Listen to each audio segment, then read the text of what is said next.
Guyana's opposition leader Azruddin Mohamed and the president of Guyana, Irfaan are at it again. As you suspect, it is over allegations. So we have this cycle going on where Mohamed would make some allegations against the president, which makes the president have to come out and defend himself, or defend whatever allegations are made against his government. Usually, there are allegations of corruption. So at a recent press conference, Ali found himself again in the hot seat. He found himself having to answer questions from the media about several allegations. One of those allegations is the allegation about his farm, which is located along Creek Soosdijk Highway. President Irfaan's 150-acre mega farm. Since the exposure of this $5.5 billion farm, the attacks and distractions have intensified. The opposition leader has had the president on the fence ever since he came out and supposedly exposed Ali. Right now, there's a big debate about the size of the farm. Ali has debunked what Mohamed said about the size of the farm. The size of the farm is not even half of what he said it is. This man lied to the extent that he exaggerated the size of the farm, not even half. And we thought it was over, but he's still talking about it at his press conference. Let's listen. And I'm happy that you mentioned the word allegations. It is clear that the opposition, and it's interesting that you will ask me about the farm that I said to you is completely declared to the Integrity Commission, the 60 plus acres of farm. I'll get the exact figure for you, but I'm saying it's not even half of what he said it is. Now we're dealing with another allegation, but this time it's against the president's brother. According to a statement by the opposition leader, President Irfaan Ali's brother was awarded contracts, billion-dollar contracts, for infrastructure work at the Guyana Water Authority, GWI. So in a nutshell, Mohamed is accusing Ali's administration of corruption, which is in alignment with the claim that the government favors friends, family, and favorites when it comes to these contracts. Allegedly, these are all allegations. But at this press conference that we're talking about, Ali did not specifically address that allegation. Instead, he spoke in general about allegations being made by the opposition leader. And the president pretty much says Mohamed is not in a position to make any allegations against anyone, simply because he's surrounded by allegations himself.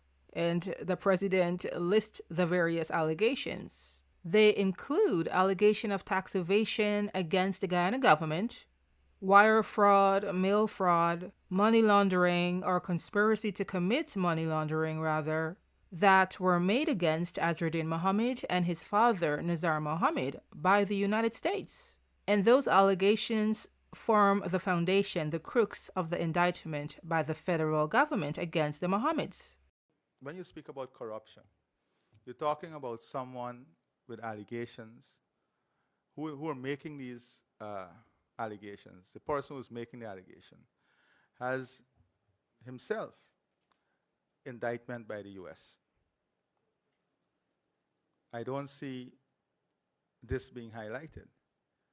He himself having allegations of murder. He himself having allegations of robbing the country and its taxpayers hundreds of billions of dollars. So, in any fair system, credibility is important. How credible is the person that's making the allegation? How credible are the allegations? And in the farm itself,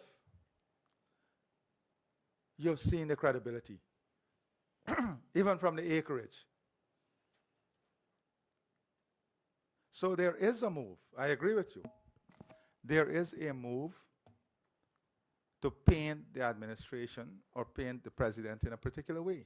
So basically, what Ali is saying that you cannot point a finger at someone if you have a finger pointing at you. In other words, Ali is saying that Mohammed is a hypocrite, that this is all hypocrisy, that Mohammed is involved in hypocritical politics. How could you accuse people when you yourself are the subject of so many accusations and allegations? The president stood up yesterday and said the farm is less than half of what we said it is. That is a lie.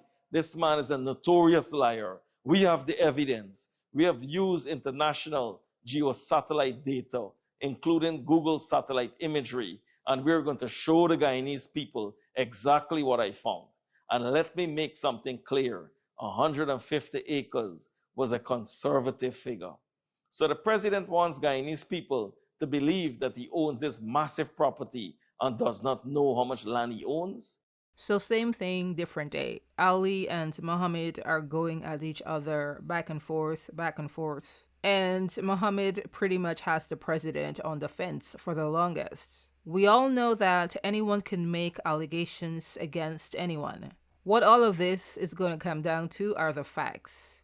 And the facts aren't as easy to gather. So when we don't have all the pieces of the puzzle, all the facts, the public is left with allegations and they don't know what to believe.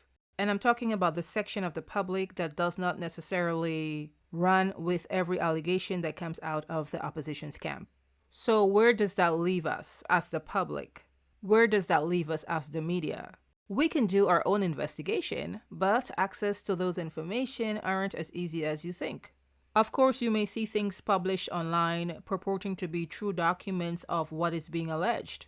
But for the media, we have to have authentic verification. We have to see the hard copy of the real documents, and we have to verify the source of the documents and authenticate those documents. So because of how social media works, we've got to be careful with all of these allegations because, like I said, anyone can allege anything against anyone.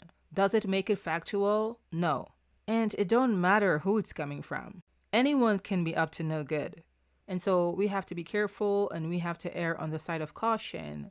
We have to do our investigation. And sometimes when we cannot do the investigation because we do not have access to the records, we're left to take things at face value. We're left to listen to both sides and then make up our own minds. And I am very clear. My advice to every single person is to utilize the courts when wrongful allegations are made against you, when you are being maligned. I would encourage everyone, because the irresponsibility that exists on social media is something that has to be addressed. People have children. The irresponsibility that goes on social media. And the only way to deal with it is that people have to take action. They have to utilize the legal mechanism so that the facts can be established. The bottom line is there are so much allegations coming out against Mohammed and the government, and they're going back and forth with this situation. I will not be intimidated. I will not back down. I will continue to expose corruption and stand up for the people of Guyana, regardless of what it costs. We've got a lot of other important things to do, like running a country and like being the opposition, holding the government accountable. But let's do that in a way that's truthful and transparent on both sides.